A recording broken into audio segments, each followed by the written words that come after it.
डर ये था कि क्या इन्फ्लेशन देखने को मिलेगी, क्या ऑयल के प्राइसेस में एक स्पाइक देखने को मिलेगा। आज सब कुछ अंडर कंट्रोल नजर आता है। As an economist, are we on the right track?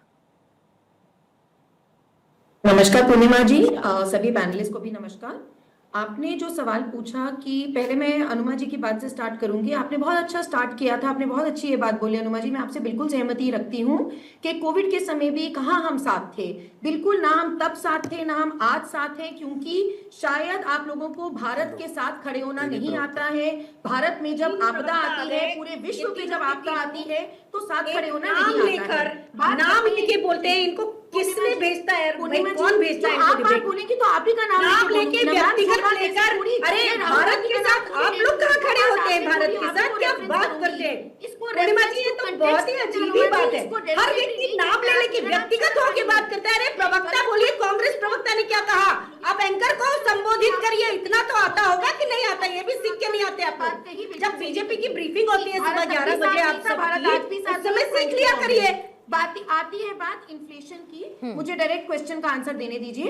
आती है बात इन्फ्लेशन की, पूर्णिमा जी, अब मैं शायद पूर्णिमा जी का नाम ले रही हूँ तो आप भी ऑफेंड ना हो जाना कि व्यक्तिगत हो गई मैं, क्योंकि आपका नाम पूर्णिमा है। आप जैसे मेरा नाम दीप्ति करके संबोधित करते हो तो या पूर्णिमा मैडम पूर्णिमा हटा देती हूँ, अनुमा जी से पूछ लूंगी कैसे आपको संबोधित करना है। खैर, coming on to the point, there is a thumb rule कि जब भी $10 का क्रूड में इन्फ्लेशन होता है, प्राइसेस बढ़ते हैं, तो जो कंज्यूमर प्राइस इंडेक्स है वो 0.2 से 0.3% बढ़ता है, जिसका केवल आज की बारे में बात नहीं हो रही है। अभी देखिए, इन्फ्लेशन का डेटा बाद में आएगा। सबसे सराहनीय बात यह है कि भारत सरकार ने अभी भी आम जनता के लिए जो सामान्य पेट्रोल और डीजल है उसके प्राइसेस को नहीं बढ़ने दिया। इसका कंपैरिजन करते हैं पूर्णिमा जी 2011 के साथ, जो लास्ट वॉर हुई है मिडिल ईस्ट में, जब वो लिबिया के ऊपर वॉर छेड़ी थी अमेरिका ने।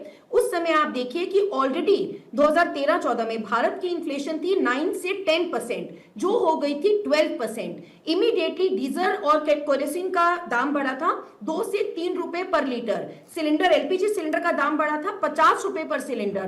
तो वो सारी चीजें हैं कि जब वर्ल्ड में क्राइसिस होता है तो ये इमीडिएट रिएक्शन वर्ल्ड की किसी भी कंट्री को लेने पड़ते हैं। और जो डाइवर्सिफिकेशन की बात हो रही थी, मैं नाम नहीं लूंगी क्योंकि वो लोग चिढ़ जाते हैं इस बात से कि मुझे व्यक्तिगत संबोधित कर दिया। डाइवर्सिफिकेशन का मतलब यह है कि आपकी डिपेंडेंसी एक कंट्री पे केवल नहीं है। इस बात को नहीं हम झुठला सकते। भारत के पास रिसोर्सेज नहीं है तो नहीं है। ऑयल एंड गैस किसी आपकी सरकार, मेरी सरकार, किसी और की सरकार की वजह से नहीं आएगा। अगर इंडाउमेंट इंडिया में नहीं है उस चीज की तो नहीं पैदावार हो सकती है। रिफाइनरी की इंडस्ट्री डेवलपमेंट होनी चाहिए थी, जो हुई है। बात आती है कि आप कह रहे हो कि डाइवर्सिफाई क्यों किया। अरे भाई, डिपेंडेंसी एक ही पे रखेंगे क्या? जो हमारा ऑल वेदर फ्रेंड था रशिया, जिसके नाम पे प्लान्स बनते थे, उनसे आप केवल 2% लेती थी पहले, और अब जब तक कांग्रेस की सरकार थी, और अब वहां से 20 से 30% आता है, तो उसमें भी दिक्कत है कि भैया डाइवर्सिफाई क्यों कर दिया। कंट्री की डिपेंडेंसी डाइवर्सिफिकेशन से ही, क्योंकि हमारी 80% जो है वो एनर्जी इंपोर्टिंग कंट्री है हम। बात आती है रुपये डेप्रिसिएशन की, अगेन कंपैरिजन टू 2011 पूर्णिमा जी, तब सीधा 54 से $68 हो गया था। आज अभी भी 84 से 92 के बीच में होवर कर रहा है। वर्ल्ड इकोनॉमिक्स को समझने के बाद, अनुमा जी, मैं फिर से आपका नाम लेके बोल रही हूँ, चीजों को समझना पड़ेगा। You can not behave like everything is not. Okay Deepti ji, ठीक है। डॉक्टर अजिताभ, इसीलिए शायद मल्टी अलाइनमेंट की पॉलिसी भारत ने दिखाई। आपको तो मोदी की वंदना गानी है ना। Okay Anuma ji, Anuma ji, I really expect better than this from you. मतलब प्लीज, हम इतना इंपॉर्टेंट टॉपिक डिस्कस कर रहे हैं, आप मोदी वंदना से ऊपर नहीं उठ पा रही हैं। देश में समस्या ना हो, चर्चा इस पर हो रही है, आप मोदी वंदना से ऊपर नहीं उठ पा रही हैं। यूएस जो कर रहा है, आप ट्रम्प सरेंडर, इन्हीं सबसे ऊपर नहीं उठ पा रही हैं। तो प्लीज थोड़ा सा अपने कैनवास को बड़ा करते हैं अनुमा जी। को बड़ा करिए। आप ये बता दीजिए 60 सालों में केवल 33%। डॉक्टर अजिताभ, इसी को मल्टी अलाइनमेंट पॉलिसी कहते हैं, जो भारत ने पिछले कुछ वक्त में बदली। यही मल्टी अलाइनमेंट पॉलिसी क्या आज भारत के लिए इस क्राइसिस के समय में मददगार साबित हो रही है? डॉक्टर अजिताभ। बिल्कुल पूर्णिमा जी, आपसे सहमत हूं मैं कि जो भारत ने, और देखिए हमारी पॉलिसी कोई एक दिन में नहीं बनती है, ये वर्षों की मेहनत का फल है, रिसर्च का फल है।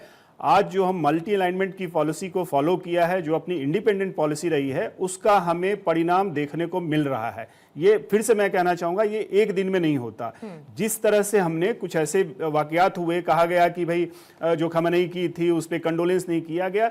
फॉरेन पॉलिसी किसी भी जो इंटरनल पॉलिटिक्स होता है उससे ऊपर उठ के देखा जाता है, और इंडिया हमेशा से, आप उठा के देख लीजिए, आजादी के बाद से अभी तक हमने अपने आप को अपने हितों के हिसाब से संवारा है और उसको फॉलो किया है। निश्चित रूप से आज जो हमने डाइवर्सिफाई किया है अपने इंपोर्ट के सोर्सेज को, अपनी पॉलिसीज को, उसका हमें रिजल्ट मिल रहा है। हम अफ्रीका को भी उतना ही लेके चल रहे हैं जितना अमेरिका को लेके चल रहे हैं, क्योंकि समय की नजाकत को पहचानते हुए हमारा हित क्या है वो देखना होगा। आज 3.5 करोड़ भारतीय विभिन्न देशों में हैं, लगभग 204 देशों में 3.5 करोड़ भारतीय हैं।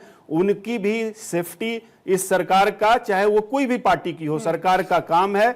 वहां से जो रेमिटेंस हमारे पास ह्यूज आते हैं, एफडीआई से ज्यादा हमें रेमिटेंस आता है, उसको भी हमें ध्यान रखना होगा, क्योंकि हमारी इकोनॉमी, और आज हम जिस तरह से एक स्ट्रांग इकोनॉमी, एक पॉलिटिकल स्टेबिलिटी है, उसके अलावा जो पॉलिसीज में आप देख रहे हैं डाइवर्सिफिकेशन हुआ है, हमने स्टोरेज कैपेसिटी बढ़ाई है, और इसके अलावा बहुत सारे ऐसी चीजें हैं, क्योंकि एक एक्स्ट्राऑर्डिनरी सिचुएशन है and it requires extraordinary handling. और ऐसे में मुझे लगता है जो आज प्राइम मिनिस्टर का पार्लियामेंट में जो स्टेटमेंट आया है, जो उन्होंने वक्तव्य दिया है, स्वागत योग्य है। उन्होंने सर्वसहमति की बात की है।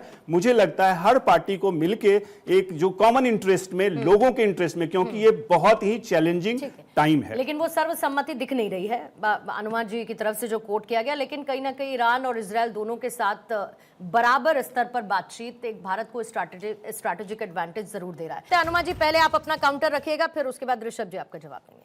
देखिए 2-3 चीजें आई। एक तो ये कहा गया कि हमारी अर्थव्यवस्था बड़ी अच्छी चल रही है, तो इसका अर्थ यह है कि आपने अरविंद सुब्रमण्यम की जो अभी लेटेस्ट रिपोर्ट है, जिसमें उन्होंने ये बार बार कहा कि जीडीपी को 2012 से 23 के बीच में 1.5 से 2% तक ज्यादा बढ़ाकर पेश किया गया, और जो संचित जीडीपी है उसका 22% तक, उपभोग 31% तक ज्यादा बताया गया।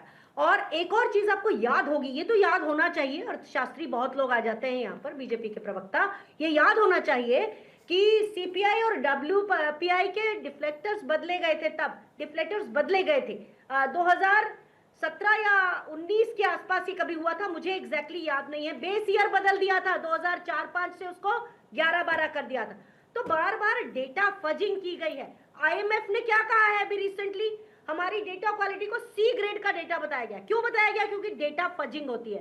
तो प्रधानमंत्री की तरफ से ये जो बाकी लोग जो पैरवी कर रहे हैं, जो बॉलिंग कर रहे हैं, उनको मैं बताना चाहती हूँ कि इतने सारे झूठों के साथ अब भारत की अर्थव्यवस्था की स्थिति नहीं बदल सकते।